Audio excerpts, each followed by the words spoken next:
Então, pessoal, vamos para mais um vídeo aqui, um tema bastante importante. Um irmão no Instagram, né? E eu não sei nem mais o Instagram dele, já tem umas 2, 3 semanas que ele mandou essa pergunta para mim, né? Eu acabei não olhando lá o perfil do irmão. Vai me perdoando e quando você assistir aqui a minha resposta, então você vai se identificar, beleza? Ele falou bem assim, olha, tema importante, hein? Bom dia, pastor Graça e Paz. Eu acompanho seu canal pelo YouTube faz um tempo e gostaria de perguntar uma coisa a você. Como se concilia na prática um chamado pastoral com o dever de sustentar um lar? Boa pergunta. Em vários momentos pensei em fazer um seminário e me dedicar para esse caminho, mas me preocupo de não conseguir conciliar esse chamado com o meu trabalho atual.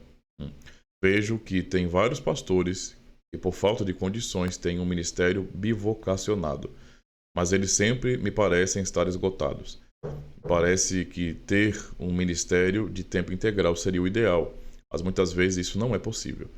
Sinceramente, não sei como alguns pastores conseguem ter tempo para estudar, fazer sermões, pregar, cuidar da família e ainda lidar com o outro trabalho. Isso é algo que eu tenho refletido bastante na minha vida. Eu gostaria de saber sobre sua experiência e a esse respeito e seus pensamentos. Então, eu vou tentar ser um pouco mais sucinto, né? Resumir um pouco mais o que eu penso a respeito disso. Mas eu posso dizer para o irmão que eu tenho experiência assim com isso, certo? E é muito conflituoso, muitas vezes, você tentar conciliar uma coisa com outra. O ideal, de fato, é que nós, quem vai ser ministro da palavra, tenha um sustento adequado, né? Adequado para realmente manter sua família, né? E um detalhe, viu? Manter no sentido mais completo, no sentido de manter não somente comida, alimento e aluguel, mas a própria saúde em si. Às vezes muitos não se preocupam com isso, mas isso é importante, né? Porque se eu tenho, não falta comida em casa, roupa e aluguel, o dinheiro do aluguel, não é mais falta saúde, né? Estamos fazendo o quê? Nada. Então, vamos lá, né? Mas o ideal é esse, certo? Porém, esse ideal muitas vezes não é alcançado, tá? Nós vemos num contexto onde muitas vezes a pessoa não vai por um caminho certinho. O caminho certinho seria a pessoa é membro de uma comunidade e ali, membro da comunidade, os membros começam realmente a perceber e a enxergar dons nesse irmão. Esse irmão também tem convicções com relação a isso. Ele tem um desejo sério de pregar a palavra de Deus, ele tem habilidade, parece ter muita inteligência para desenvolver a teologia. Então, assim, a pessoa tem convicção, a comunidade tem convicção. Se a pessoa já for uma pessoa casada, a esposa também vê isso, não é? Ela não consegue negar o que ela está vendo. Então tudo está cooperando, esse seria o ideal. E então a pessoa é enviada pela igreja para um seminário, não é? Reformado, fiel que seja. E lá a pessoa é treinada para então voltar e ser ordenada como pastor, ou na comunidade que enviou, ou em outra comunidade que chamar. Esse é o ideal. E aí a pessoa vai ter o seu sustento e está tudo direitinho, vai se dedicar integralmente para o ministério. Não é? Muitos irmãos, eles gozam, eles desfrutam de tal benefício, de tal bênção. Não é? E louvado seja Deus por isso. Mas nem todos os irmãos têm esta bênção. Nem todos os irmãos têm esta experiência. Não é? Por motivos que eu desconheço, né? Deus nos guia por caminhos um pouco diferentes. Né? Então, eu não sei o porquê, nem preciso saber também. Eu sei que Deus faz a vontade dele e nos guia por caminhos que são um pouco diferentes. Então, por exemplo, a minha experiência até ser um pastor, não é? E já no tempo de pastor que eu tenho, né? Ministério pastoral que eu tenho, já são praticamente 17 anos, ou até mais um pouquinho. Como pregador mesmo já tem mais, né? Tem quase 20 anos mesmo. Mas não foi nada convencional. Eu não passei por esse processo que eu acabei de narrar pro irmão. Tá? Nada convencional. Para mim foi tudo bagunçado. Tudo bagunçado. Primeiro, eu era um moleque, não sabia o que estava fazendo. Mas mesmo assim pregava, porque no ambiente que eu fazia parte, no tipo de comunidade que eu fazia parte, não havia essa preocupação e responsabilidade de verificar realmente os dons que a pessoa tem, que pode manifestar um chamado. Não é? Nem sempre porque a pessoa tem uma boa oratória significa dizer que ela tem que ser pastor. Mas no meio evangelical, parece que se você falar bem, você já tem todas as ferramentas para. E está totalmente errado. E eu vi num contexto como esse. Então, rapidamente, eu estava pregando. Né? Eu comecei a pregar com 6 meses que eu estava frequentando a igreja. Irmão. Tem ideia, né? E depois, né, me tornei um pregador mais, fui pregando, adquirindo certa experiência, mas mesmo assim, quando eu fui ordenado, isso assim, eu era muito moleque, tinha acabado de casar, tinha o quê? Acho que tinha, não, tinha 2 anos mais ou menos que eu tinha casado, fui ordenado. E era muito inexperiente. Não tinha formação teológica, tá? Eu não conhecia a estrutura da igreja, porque eu era um jovem, recém-casado, quebrando a cabeça com um monte de coisa a respeito do casamento que eu nem entendi o que era direito. E ainda ser um pastor na comunidade. Então, assim, eu passei por muita dificuldade, tá? Eu não vou contar detalhes da experiência da minha vida, mas eu passei por muita dificuldade com a minha família, né? Muita dificuldade. Porque eu fui durante muitos anos um inconsequente no ministério. Eu abri mão de muita coisa para manter a minha fidelidade como pastor e para isso eu sacrifiquei também muito a minha família, tá? Porque não dava, a comunidade não podia sustentar minha família e eu trabalhava em tempo integral. Eu pedi as contas do emprego que eu tinha, que era um emprego concursado, eu era guarda municipal na prefeitura, pedi as contas. Eu fiz muitas loucuras, não é? Não me preocupei com formação, era só igreja, igreja, igreja, púlpito, púlpito, púlpito, só isso. Queria ser um herói da fé, mas falei com minha família, muito. A mudança só veio e a conscientização só veio a partir da fé reformada. Quando eu conheci a fé reformada, isso foi um impacto muito grande, porque a ênfase na aliança me mostrou a minha responsabilidade como um homem de casa, como pastor do meu lar.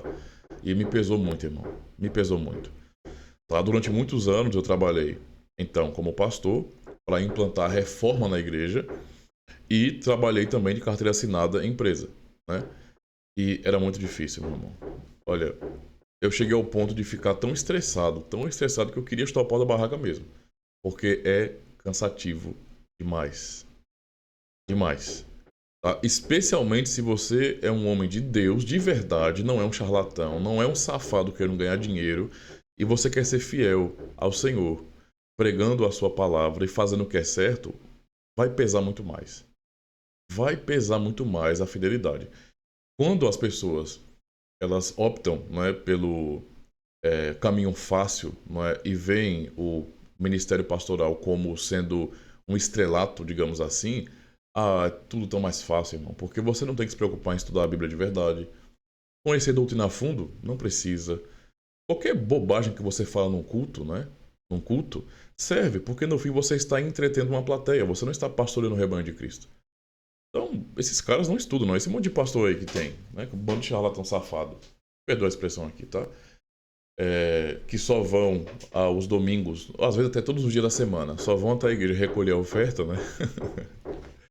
Ai, ai. Esses aí têm uma vida fácil. Ah, fácil demais, fácil demais. Eles não estão nem preocupados com críticas, não. O que importa pra eles é o bolso cheio, né? É a conta do banco tá crescendo cada vez mais. Porque é fácil demais. Você não tem que dedicar, por exemplo, a visita, a pastorear o coração das pessoas, o testemunho no lar, fora do lar, a pregação expositiva fiel. Não. Você não gasta horas de estudo por semana, por dia, para preparar um sermão, um estudo para a igreja. Você só chega lá, faz o seu showzinho e vai embora. Para esses aí, é a coisa mais fácil do mundo. Eles podem, eu conheço um monte de gente que trabalha fora, não é? E é tranquilo, tranquilo. Você vai perguntar para uma pessoa dessa aí, nada, meu irmão, é um prazer.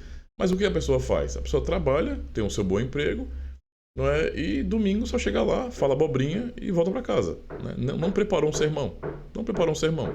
Abre um livro da Bíblia lá que a pessoa escolheu, lê o texto, fecha a Bíblia e não volta para o texto, não explica o texto, não expõe o texto. Né? É só falar abobrinha. É fácil demais.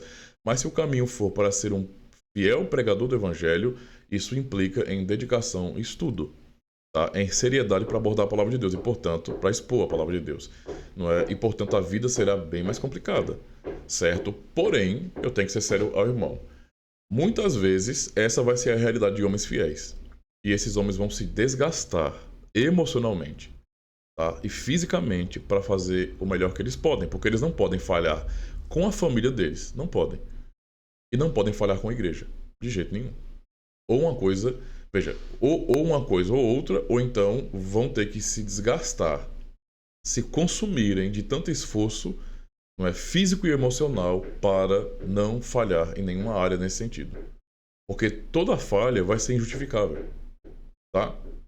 Se você for um bom esposo, mas não for um bom pastor, não funciona. Se você for um bom pastor, mas não for um bom marido, não funciona. Não é? Então, se a pessoa vai seguir por esse caminho, a pessoa vai penar muito. Eu posso dizer pra você, vai penar muito, vai sofrer muito. Eu sei, é pra glória de Deus, né? É pra glória de Deus, mas tem coisas que hoje eu não faria. Mas já passou o tempo, né? Agora não tem como olhar pra trás e pensar, como seria se eu tivesse feito isso. Mas eu posso pensar em algumas coisas que me geraram certas frustrações e mais de preocupação, né? Porque depois de um bom tempo, né? Depois de mais de uma década pastoreando, me dedicando somente, né, à comunidade, 15 anos só me dedicando à comunidade, eu comecei a olhar para trás e me preocupar com algumas coisas. Eu comecei a pensar, cara, eu me dediquei tanto à comunidade e eu notei agora que tudo que eu tenho é teologia.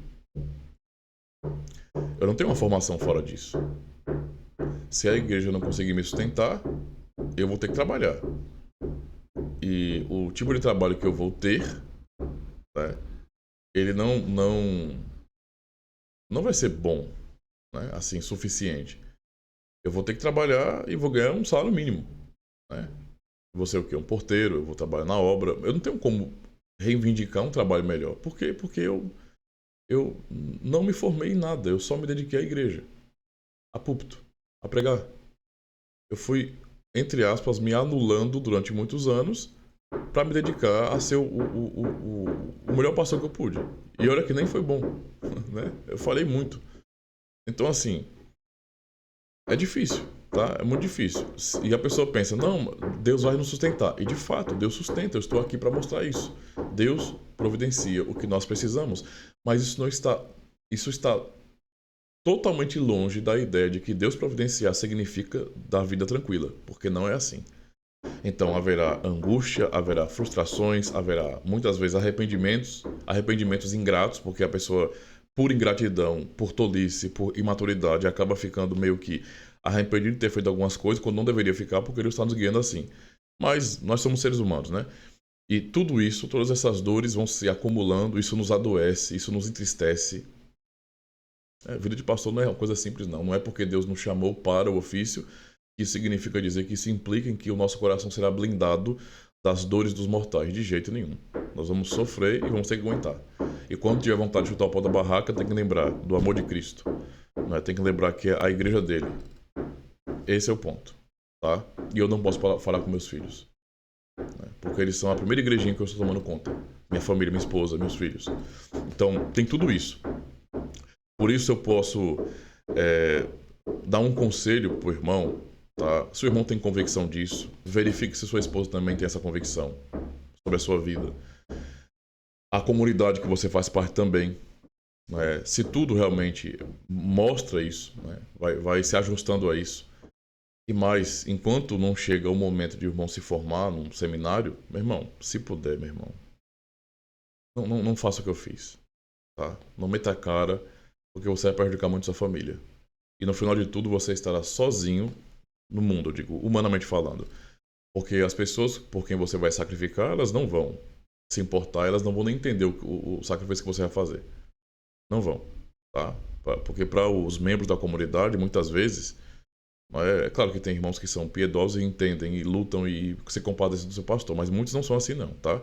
Muitos não são assim, muitos não entendem o que o pastor e a família dele passam, e eles só veem você assim, tipo, você está arrumadinho para pregar no dia do culto e depois quando termina você volta para casa. A vida parece que se resume a isso para essas pessoas. É como se você passa a semana de folga e só no domingo você aparecesse. Lamentavelmente isso acontece, tá? Então isso é frustrante, isso magoa a gente também, né? Magoa. Não tem esse negócio, não, quando Deus chama alguém para ser pastor, a pessoa é hiper madura. Não, não tem nada a ver uma coisa com a outra. Nós somos seres humanos e sofremos. Então, se forme. Se o irmão puder, se forme. Se tiver condições, faça uma faculdade, tenha uma profissão. Porque, se for necessário, de fato, o irmão vai precisar cuidar da sua família. E a comunidade vai acabar perdendo um pouquinho, né? Vai ter que se ajustar a isso. A qualidade vai diminuir, mas o irmão não pode deixar a família passar por dificuldade, né, maiores do que deveria, digamos assim. Porque o irmão é responsável por cuidar da sua família, por cuidar do seu lar. Tá? Então, a conciliação nunca vai ser fácil. Sempre vai ser tensa.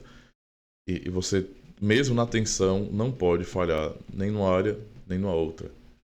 Por isso, eu prefiro ser direto, tá? E não ficar fantasiando no Ministério Pastoral. Não é brincadeira, não. Tá? Não é brincadeira.